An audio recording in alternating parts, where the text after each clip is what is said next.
Puede frustrarse la esperanza. Por Ernest Bloch. Hablemos sobre una cuestión especialmente actual. Se trata, dicho sea en 2 palabras, de si la esperanza, cualquier tipo y categoría de esperanza, puede frustrarse. Y qué fácil es que ocurra algo así. Sucede constantemente, cualquier vida está llena de sueños que no llegan a madurar. Esto es incluso inevitable, cuando se trata del esperar como mero pensamiento fantasioso, de castillos en el aire, cuyos costes de adquisición son, como se sabe, muy escasos. Carecen de terreno, se quedan en demasiado subjetivos y ni siquiera en eso son de lo mejor. Sobre todo, a esa esperanza de baja estofa, que permanece sin mediación, casi nunca le sale nada al encuentro desde fuera. En un soñar, que solo en sí mismo lleva puro placer, y en ello también, la penitencia, no se pregunta tampoco por el afuera, ya sea el obstaculizante o el que está en boga. Por ello, algo total o principalmente imaginado fracasa, y además no importa. Tal vez sea mejor que nada, pero se extingue una y otra vez, y al final con amargura o desconsuelo.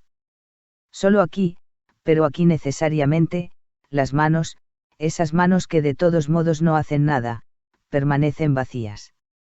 Incluso cuando el esperar se dirige siempre, solo a pequeñeces, a mí, a ti y a nadie más. Sin embargo, cuán a menudo los movimientos del sueño alerto, no ya particulares sino públicos, han estado nadando. Sin meterse siquiera en el agua. Cuántas veces la juventud, y no solo ella, resulta sidúsabal por los cazarratas, debido a una esperanza ciegamente escapista, extraviada y simpatizante. Cuánta brasa y falsa degradación se invirtió en ello, qué vacía decepción fue el lógico fin, lo único consecuente en todo ello. Aquí encaja todo romántico autoengaño, junto con la estafa que de él se aprovecha. Hubo un hombre que vendía billetes de banco de propia cosecha, en los que se leía, pagadero en moneda del reino de Dios el día del juicio final. Lo cual parece un modelo del gigantesco engaño del imperio de los 1000 años, la más terrible etapa en la historia del gran derroche de credulidad. Delatado por criminales de talla shakespeariana y al mismo tiempo con el olor a orina de las mesillas de noche pequeño burguesas. Fue la más repugnante caricatura del adventismo, del falso Mesías, de la espera del advenimiento del Cristo pasado mañana, y no llegó nada más que sangre. Dios llega el próximo martes a las 11:25 a la estación central de Illinois, apresuraos a recibirle, así se puso en marcha una vez una psicosis religiosa y, por decirlo así, utópica. Eso fue pura tontería, pero no se puede pasar por alto que hasta una seria imaginería de salvación, si se lleva de un modo abstracto o incluso sin un constante control al paso de lo real, puede conducir a su contrario. Esto, precisamente, cuando el propósito es elevado, como por ejemplo un puro humanismo antes del almuerzo y en la meta, a diferencia del fascismo, en cuanto tal asesinato y destrucción desde el principio, y que en la práctica no se puede desacreditar.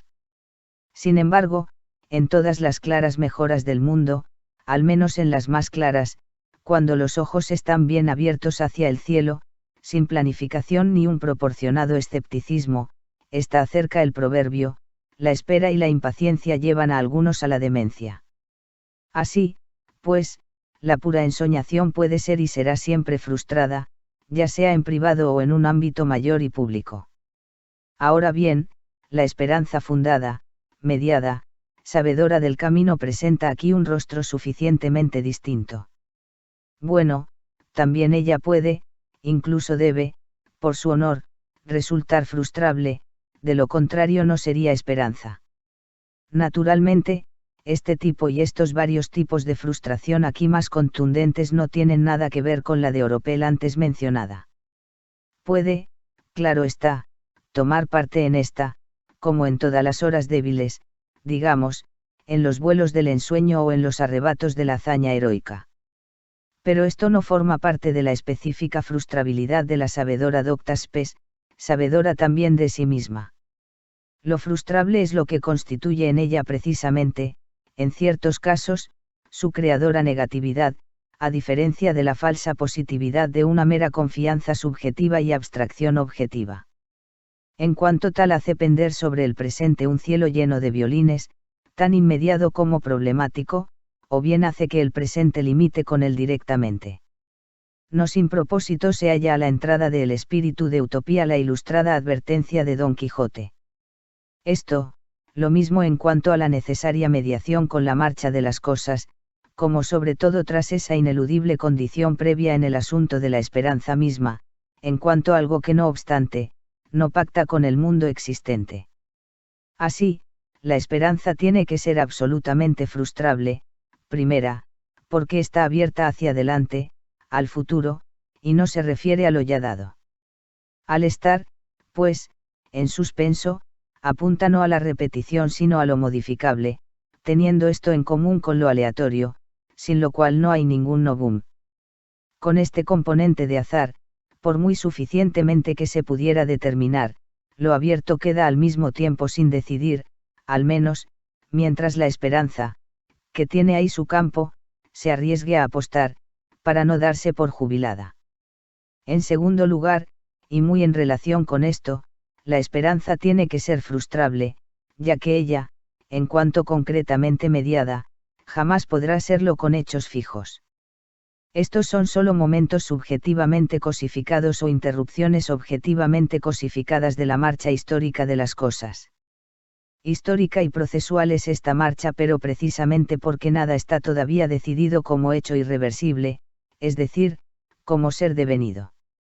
De ahí que no sólo el afecto esperanza, con su correlato el temor, sino más bien el metodológico esperanza, con su correlato el recuerdo, se halla en el campo de un todavía no, de una todavía duradera indecisión de la entrada y sobre todo, del contenido último. Con otras palabras, directamente relacionado con lo frustrable, la esperanza lleva en sí la precariedad del fracaso, no es seguridad. Para eso se halla demasiado cerca de la indecisión del proceso de la historia y del mundo, en cuanto proceso, desde luego, no fallido aún en ninguna parte, pero tampoco victorioso todavía en ninguna. Se halla demasiado en pleno topos de la posibilidad real objetiva, así como también circunda lo existente como un peligro, no sólo como posible salvación. Pues lo posible es ante todo parcial condicionalidad, no ya completa, o sea, garantizada, tal como se da en el fundamento de lo real existente, de suerte que llega a ser algo realmente existente. Este no garantizado no significa, desde luego, nada simplemente inseguro, es decir, también parcialmente no condicionado, según lo cual cualquier espera y sobre todo cualquier espera con esperanza tendría que proyectarse hacia lo irracional, del tipo de aquel topos posibilidad que, entonces, tal como Kafka tan terriblemente lo ha mostrado, sería para nosotros un caos simplemente incongruente, se cree uno bienvenido y se siente uno rechazado, se espera una conversación y resulta uno condenado a muerte, o también, se calcula una catástrofe y recibe uno un abrazo. Así, sería ya como espera y no sólo como esperanza una conjuración de algo totalmente insensible, caótico o incluso demoníaco, lo cual, sin embargo, contradice a las condiciones existentes, parcialmente determinantes en el reino de la posibilidad real objetiva. No obstante, lo cierto en lo relativamente incongruente es que las condiciones para el cumplimiento de las expectativas e incluso de lo esperado solo se dan parcialmente, es decir, que están aún muy lejos de una seguridad garantizada, y que lo así condicionado se realiza desde lo posible. Incluso cuando las activaciones del factor subjetivo intervienen como nuevos complementos parciales, según un exacto conocimiento de la serie objetiva de condiciones existentes, también entonces conserva la esperanza la cualidad pionera de la no garantía que es menester superar. Aquí, pues, la utopía concreta hace profesión de fe en el difícil estar en camino, donde se halla el mismo, ser verdadero, aún sin encontrar, o esencia de lo que el mundo propiamente, o en sí podría, sin duda, ser. Tampoco semejante utopía procesual, simula ninguna perfección para sí misma, y esto tanto menos cuanto que lo frustrable, depende en último término no sólo de la permanente ausencia de seguridad y garantía, sino que además incluye, lo aparentemente dado y pagado en el acto de un ser ahí, y no ya solo de un ser posible. Pues no ocurre que lo realizador mismo, en cuanto a algo conseguido que aún está en la oscuridad, enturbia de tal modo que eso no es como lo antes esperado incluso aunque sus contenidos pasen a ser realizados sin modificación. Queda sin embargo, un resto, esta vez solo a causa del ser verdadero y perfecto, aún inencontrado. Y también la frustración ante tal minus realizador pertenece finalmente al honor de la esperanza fundada, muestra su derecho tan existencial como esencial. Todo esto presenta ya un aspecto distinto al de la mala suerte, que trae consigo la pura ensoñación. Tanto más cuanto que la esperanza concreta no cesa ante los fracasos, antes bien de un modo pertinaz, o sea, otra vez abstractamente, apuesta del todo a lo hasta ahora negado. La auténtica frustración se vuelve más bien cuerda por los daños que sufre de un modo también inmanente a ella misma. Cuerda no solo por los meros nudos hechos, al contrario, para estos vale siempre, visto desde la esperanza fundada, el dicho, tanto peor para los hechos bloqueadores. En cambio, la esperanza fundada se vuelve cuerda, gracias a la fiel consideración de la tendencia, en la cual los llamados hechos no están, sino que discurren y se escurren, en ella la esperanza se vuelve a menudo terrible, pero siempre corregida en cada detalle según la tendencia. Asimismo vale también por otra parte, para la totalidad del asunto, la esperanza fundada no se vuelve cuerda de ningún modo por los daños que experimenta. Pues contiene lo esencial del asunto, de modo que una mala facticidad devenida, en lugar de corregir es juzgada por la latencia de lo que en la tendencia se oculta. Y será juzgada más a fondo aquella facticidad que se doblega al contenido de la meta de esa latencia de un modo enmascarado, a fin de traicionarlo con mayor alevosía. Y es justamente ese latente contenido de la meta, el que juzga su orientación de un modo peculiar, es decir, inmanente, sobre todo tratándose de la utopía fundada. Y si es un no ser todavía por excelencia, tampoco existente ya de un modo experimentable, y absolutamente determinable, a la vista del contenido de la meta, como el del humanismo real, la dirección hacia allá, es sin embargo, determinable y tan invariante como inalienable. Incluso cuando los contenidos de ese ser verdadero que se encuentra, aún en la latencia no se pueden todavía predecir, no obstante bastan para determinar, lo que no es humanismo real, sino exactamente su contrario, como por ejemplo, Hitler o el último Stalin, es decir, el fenómeno primigenio, Nerón, en conjunto. Esto según aquel principio de Spinoza, que tras la inserción de futuro y latencia, puede formularse así, verum nondum index sui, sed sufficiente iam index falsi. Si por consiguiente, el contenido orientador de la meta del humanismo real, resulta herido por la mala facticidad, entonces la utopía fundada, inmanente y orientadora, se emancipa de lo falso de la facticidad. No solo la frustración propia, incesante en cuanto a apertura, la solo parcial determinación de cualquier enunciado de tendencia latencia y de su objeto mismo, pertenece a la esperanza, sino también la frustración que mira alrededor, bien ortodoxa en el reincidente producto transformado, hasta la desfiguración o incluso hasta la cognoscibilidad, pertenece a la esperanza, en cuanto imposibilidad de desfallecer, en cuanto a su deber de servir de norma, según el contenido de la meta, que se llama Reino de la Libertad. Cierto que al aparecer la esterilidad, es urgente en primer lugar un análisis socioeconómico. Pero precisamente en estos análisis del de dónde tiene que estar presente, para que la sal no se desvirtúe, el totum utópico de la dónde. Y esto se haya significado en el más antiguo sueño alerta de la humanidad, en la subversión, en lugar de una reinstalación hipócrita, de todas las condiciones en las que el hombre, es un ser oprimido, encadenado, abandonado y despreciado. El que esta fórmula proceda del mismo Marx, Introducción a la crítica de la filosofía del derecho de Hegel, la hace inconfundible, como veredicto de esperanza. Era el poder últimamente indicado de una utopía fundada, en cuanto imposibilidad de desfallecer, frustrable de muy distinto modo, a saber, en el producto. Pero al suceder no desmesuradamente, sino con medida, al final ese poder gana, solo una fuerza explosiva no frustrante, pues desde fuera, desde lo extraño de una perversión, no puede ser adecuadamente percibido, mucho menos gestionado. De ello forma parte el modelo original del asunto, tan desagradable a sus pervertidores, o desacertados gestores. Así como por ejemplo, y también ejemplarmente, no fue a Haeckel la certeza de que el hombre procede del mono, lo que resultaba peligroso para el Santo Sínodo del Zar, sino Tolstoy, es decir, el recuerdo del cristianismo primitivo.